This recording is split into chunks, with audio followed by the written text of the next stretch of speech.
All right.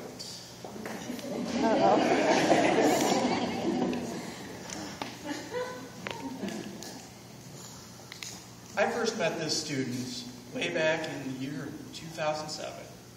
He'd come up that August to start school in our middle school. And he's bright-eyed, he's willing to learn everything that we could throw at him. And to his great misfortune, he got stuck in homeroom with Mrs. Coble and myself.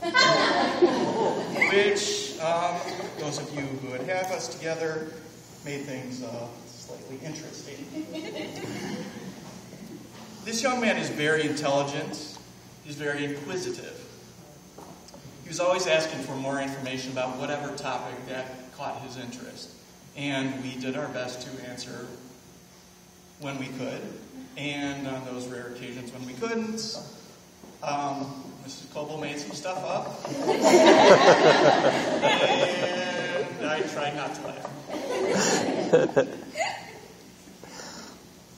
I was very pleased to find out when he started that he had a very strong interest in the topic that I taught, social studies. It was awesome. I love it when students come to class and they ask me questions and they get into things. And the biggest problem we had was that this particular student would not shut up. We had a few conversations over the years with parents about, he's wonderful. I wish I could have 10 more like him, except for he won't stop asking me questions. It makes it very difficult to, teach some of the other students when, I encourage questions, but come on.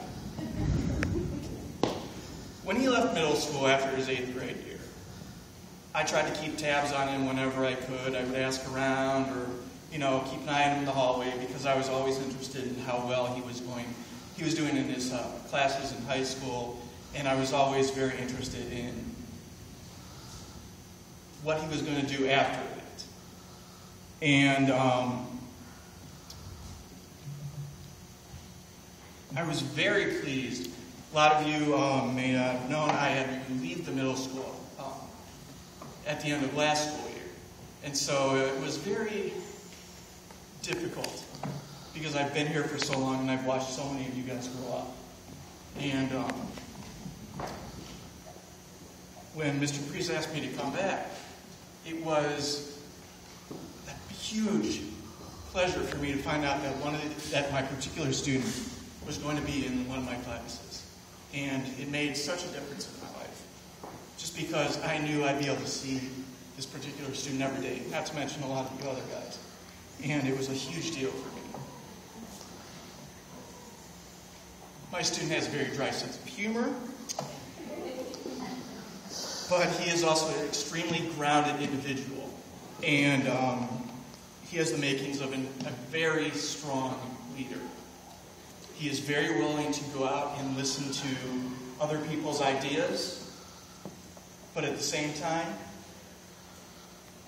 he is very firm in his own convictions. If he does not want to have his mind changed, you ain't going to do it. This student also happens to be, as far as I'm aware of, and being a history teacher, I know a little bit about checking into old things. He happens to be the youngest graduate that Summit Academy Lorraine Secondary School has ever had. So, it is my great pleasure and my great honor to congratulate Mr. Dakota Miller.